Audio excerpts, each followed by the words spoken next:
Hi, this is Maurizio from Kataklysm, and you're watching RichardMetalFan. So what's up, guys? Just wrapped up an interview with Inhuman Condition, and now I'm here with Maurizio from the almighty Kataklysm. How are you doing today, man? Good, how about yourself? Doing pretty well. So I know you're currently on this awesome tour right now with Deicide again. So how's the tour been going so far? Most typical interview question ever. Right. Oh, well, it's been doing great. It's a classic record, Legion, that we're promoting here and celebrating in a way. So it's Deicide are good friends of Kataklysm. We've been touring together since 1995, which is like a long time ago. I was 1 year. I was one. Yeah, you were one. I was out there doing a European tour with these guys, and we've been friends ever since. And it was just Glenn asked me, "Hey, you want to do it again?" And I said, "They're doing Legion." I said, "Well, let me do a record as well. That'll make sense." You know what I mean? So we decided to do Serenity and Fire in its entirety, and it's been a really great tour so far. It's ending actually tomorrow. Awesome. And it's been good. Awesome. Came out, so Cool. So what I want to do is do a quick rundown of all the albums, as well as talk about like your beginnings. But I'm also curious, what were like the first bands that got you into metal? What made you want to be a vocalist? And I know originally you played bass. So right. Well, I got into bass because of Cliff Burton, and he was doing all these crazy solos and all kinds of stuff, and stuff that really blew my mind, that I didn't think a bass could do. You know what I mean? So he got me into that. Him and guys like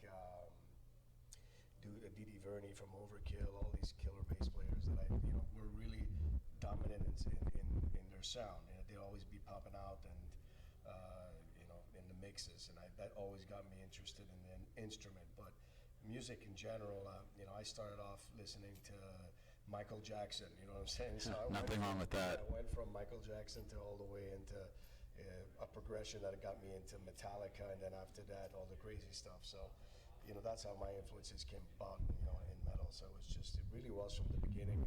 I always liked music since my childhood, so it's always been an easy transition for me.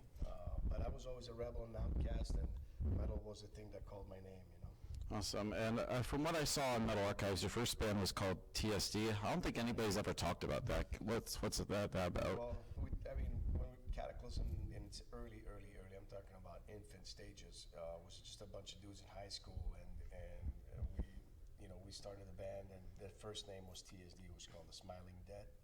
Oh. And it was all based on Evil Dead, the movie Evil Dead, with the face and all that. And so that's how that started, But then obviously we swapped the name for Kataklysm. That was the next one. Awesome. And tell me about the debut album, Sorcery. And I just like how it's like on the track listing, it's chapters. Like, do you feel like it's almost kind of like a concept album in a way? It is. I mean, like at that time we had a different vocalist. I took over after 2 albums. Yeah. So that was the thing, So I did a good amount of work on those records, but I was bass player, so basically everything that guy did, Sylvain, the original vocalist, was all like chapters and like different type of scenery. Yeah, and then the next album, Temple of Knowledge. Usually with the debut album, you have your entire life to write it. Did you feel like pressure to follow up Sorcery going into Temple of Knowledge? It was our debut record. Obviously, there's always expectations, but you're still new, so you gotta kind of get that little bit of that freedom still involved in writing, right? So, but Temple of Knowledge was like definitely a very important record and like a milestone for the band. And then Victims of This Fallen World, I love it. It's also the first album with you doing the vocals. Did you feel like nervous taking up lead vocals? Yeah. So Victims of This Fallen World is the first record I came in, and at that time there's a lot of weird stuff going on in the band, a lot of weird stuff going on in the world also, and it was a transitional period record, you know what I mean, and we got some slack out of it, but at that time the internet was not that powerful, so we got away with some things that I think today would have been much more difficult. Yeah, and next album is Prophecy, and I love that album. It also has like a sample from Dark City, the movie. How did you come up with that? I've always been a big movie buff, and there's stuff that hits harder than other things, and it was a good, like, we had this thing of putting, we started with prophecy, and after that we kept putting movie samples as we went into record after record, as a traditional thing, you know what I mean? So, Yeah, and then the next album is Epic Poetry of War. It's a very quick turnaround. Did you just start writing that after Prophecy came out? at that time we were album touring, and it was a time where we needed to produce a lot of music because there was a lot of bands coming out, and we wanted to stay on the road, and the only way to stay on the road was to have new music out. So it was a different time in metal where we couldn't take 3 years off, for example, like we could do now. Yeah. You know, 3-4 years. Like at that time, it was like record. You know, we did that for many years. Actually, it was like 2000, 2001, 2002. You know, 3 back-to-back.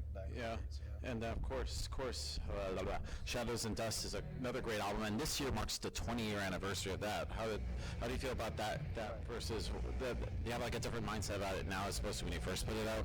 Well, it's one of those records that's really aged very well, and it was the record that kind of opened a lot of doors for Kataklysm on an international level. That's the first record that we started headlining on and starting to have like that type of recognition. You know, it hit the charts all over the place, and it was the first record really that made the impact. You know, it was a slow build, you know, from Prophecy, Epic into Shadows and Dust, but that was the one that like really opened doors for us. Yeah, and of course, Serenity and Fire is a great album. Of course, you're playing this album in full tonight. Right. Well, how did the idea of come to be to play that album in particular? You know, we had to choose one, and I feel that record in North America was a record that really exploded at that time. You know, it's 18 years old now, and it's one of those records. I mean, it was kind of a toss-up between that one, Shadows and Dust, or In the Arms of Devastation. We were kind of, you know, looking at all those 3 records, but you know, we talked to some people, and they're like, do Serenity and Fire, I mean, especially also because of the drumming on that record is fucking intense. And hell yeah. So we were like, let's do that one and showcase the record and a new drummer as well, you know. Yeah, and then going into In the Arms of Devastation, what was that like going from Shadows and Dust to In the Arms? Or Serenity and Fire, I kind of got, Yeah. And well, it's again, you don't want to repeat yourself, so you're kind of, you know, always juggling a little bit, but when you start doing a lot of records, people have expectations, and you kind of got to keep your base happy, but at the same time, you got to keep yourself happy. So there's always that gambling when you start working around and trying new things in music, you know.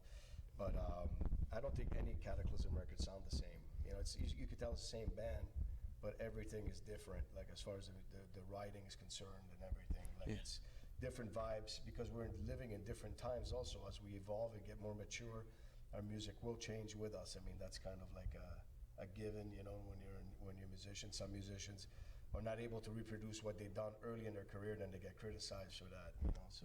Yeah, so you try to like take a new approach. It's not like a formula that Kataklysm sticks with. Right. We do have a formula because that's who we are as at the base, you know what I mean? We like writing what we write, and there's going to have some sort of a formula there, but we do mess with it, you know, like we do different things, and uncharted territory sometimes, you know, we'll touch it, you know. All right, and going into Prevail, I like that album. I think it's a very underrated album in my opinion. Tell me about like that.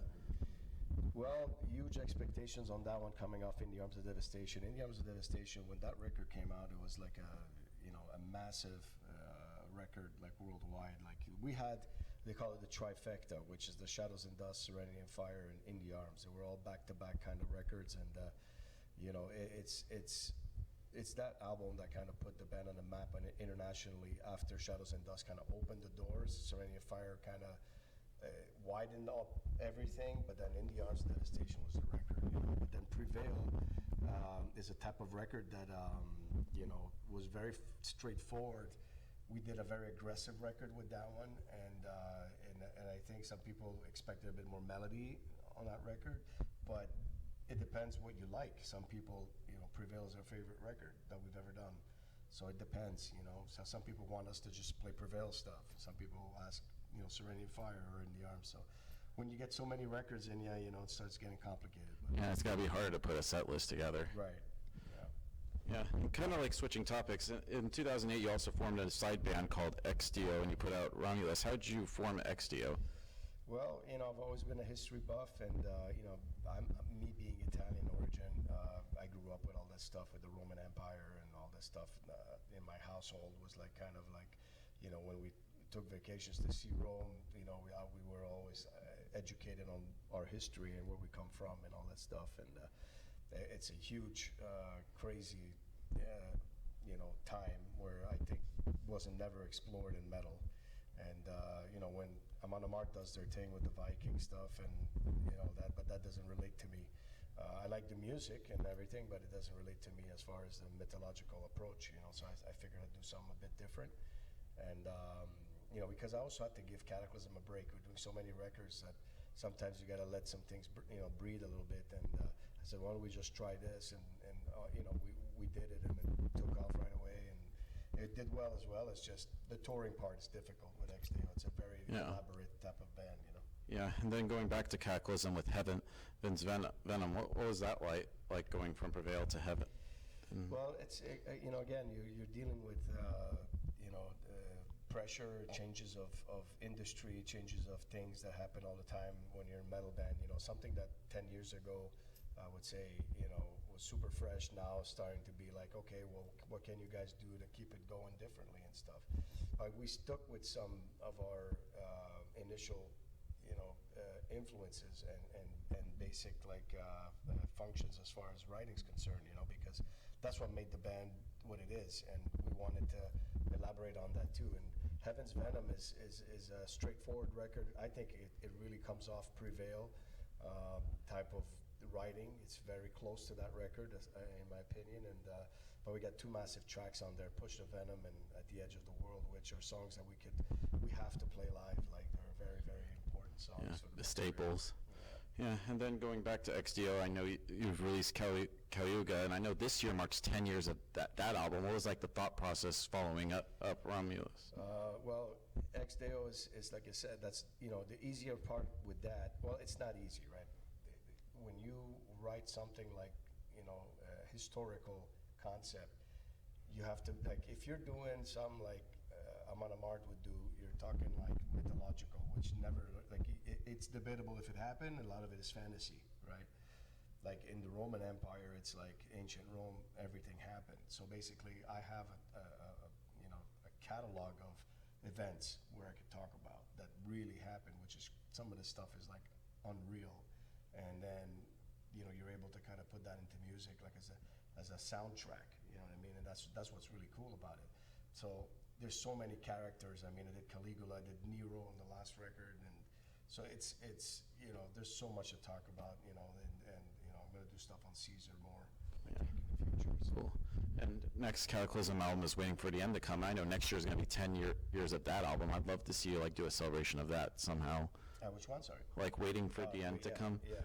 So I mean that record, to me, that one is underestimated. I think that record, out of all our catalog, is the record I thought would do would have been more in the spotlight because of the complexity of it. It's super extreme, and I think it's got a lot of very strong tracks on it. And it was also Ali's first album with us, the new drummer that we had at the time. So I find it was, it's a great record, but we needed to also continue our evolution. You know what I mean? It's hard to keep pace with everything going on. There's so many genres in metal, so many people, so many different bands and styles that it's difficult to kind of find your own niche sometimes. That you call death metal one day, the other day you're melodic death metal, then you're like thrash death, you're like all kinds of stuff. It's like the periodic tables of genres. Exactly. So I think Kataklysm sounds like Kataklysm, and that's it. You know what I mean? Yeah. And then moving on to Of Ghosts and Gods, I like the album. I thought it was cool that you made like music videos for like every track on the album. How'd you come up with that? Well, I mean, we obviously we can't do movie-like videos for every single one, but we came pretty close to doing a good concept of every single song and what they represented. And it was a huge undertaking, but that record, was another, like bands go in waves, right? You're gonna go up, and then you're gonna go a little bit down. You're gonna go up and whatever. And Of Ghosts and Gods for us is an upper. Like, it was. The record went up. We won a Grammy in Canada for it, and a Juno Award for Best Album, and it was just a very strong Kataklysm record, and it just brought the band back into the limelight. ever since we've been able to continue on that path, right? The last few records have been doing very well for us. Yeah, and then back to the latest XDO album, Immortal Wars. I still love that album. And what's the next? When's the next XDO album gonna be? Well, we just did Nero, which was I think a year or two ago. So that was the last XDO we did, and so we're gonna probably do an EP for that. Something that's gonna come out early, like somewhere next year, maybe. It's hard because now we're gonna probably enter studio for a new Cataclysm that we're working on. So there's that. So the XDO's there, but it's not something as a priority right now because we just released a record not long ago for it. But Immortal Wars was, there's two main records I think with XDO. Like the Caligula record is the most popular one because it's very catchy. But melodic-wise, and if we look at technicality, Immortal Wars by far is the most intricate record we've done. Yeah. Yeah, and then of course the latest two Cataclysm albums, Meditations and Unconquered, are still killer. Well, I probably want my favorite Cataclysm albums. What was those albums like going from them? Well, I mean, look, the Meditations is a very inspired type of record where melody kind of took place over everything, and it was a record that has two really big songs on it, like Guillotine and Narcissist is a very big track we wrote on it. It's funny because that track, we were at my house, all of us hanging out there. I was still living in Chicago at the time.